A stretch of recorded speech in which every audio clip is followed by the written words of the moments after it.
नमस्कार, मंडल न्यूजमध्ये मी आपलं स्वागत करतो।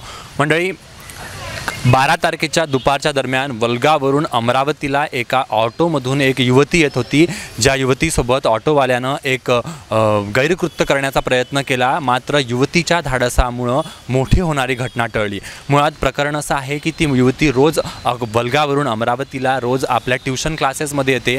त्या दररोजी म्हणजे 12 तारखेला दुपारी ती सकाळी घरून आपल्या निघाली, ऑटोमध्ये बसली आणि ऑटोमध्ये ती एकटीच होती। ऑटोवाल्यांनी मास्क लावलेलं होतं। जेव्हापासून ती बसली त्याने तिला बरेचसे प्रश्न विचारायचा प्रयत्न केला। त्या प्रश्नांमधूनच ती मुलगी घाबरली आणि ऑटो सुरूच होता। एका निर्जन स्थळी ऑटो आल्यावर ऑटोवाल्याने ऑटो थांबवला आणि त्या मुलीवर जबरदस्ती करण्याचा प्रयत्न केला। मात्र त्या दरम्यान ऑटोच्याच पायदानाजवळ असलेला एक लोखंडी रॉड त्या मुलीच्या हातात लागला आणि तो रॉड तिने त्याच्या डोक्यावर मारला। त्यामुळे तो ऑटोवाला भांबावला। एवढ्याच वेळेत त्या मुलीला तिथून पळून जायला वेळ मिळाला। तिथून ती पळाली, वर्दळीच्या ठिकाणी आली। तिने दुसरा ऑटो घेतला आणि ती त्वरित अमरावतीला आपल्या ट्यूशन क्लासेसमध्ये पोहोचली।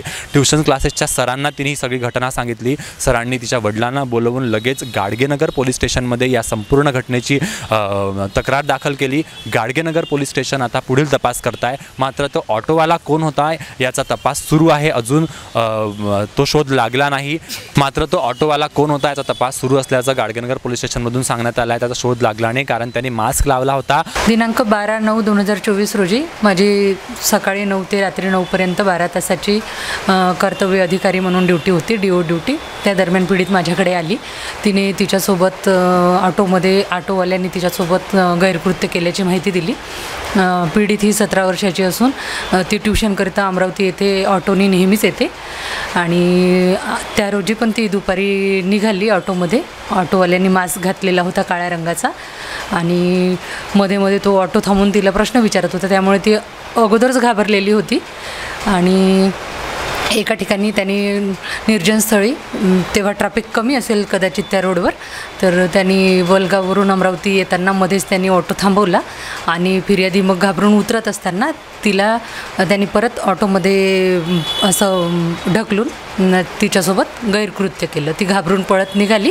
पुढे जाऊन चौकातून तिने दुसरा ऑटो घेतला आणि ती समोरच्या राजपूत चौकापर्यंत आली आणि तिथून मग मैत्रिणीला फोन करून ती मैत्रिणीसोबत ट्यूशन क्लासमध्ये पोहोचली। ट्यूशनच्या सरांनी सगळी घटना आहे तिच्या वडिलांना फोनद्वारे सांगून त्यांना बोलवून घेतलं। तिचे वडील आणि ती पोलीस स्टेशनला रिपोर्ट देण्याकरिता आले होते। तिच्या रिपोर्ट सांगण्याप्रमाणे आम्ही तिची रिपोर्ट नोंद केलेली आहे। आरोपीचा शोध सुरू आहे।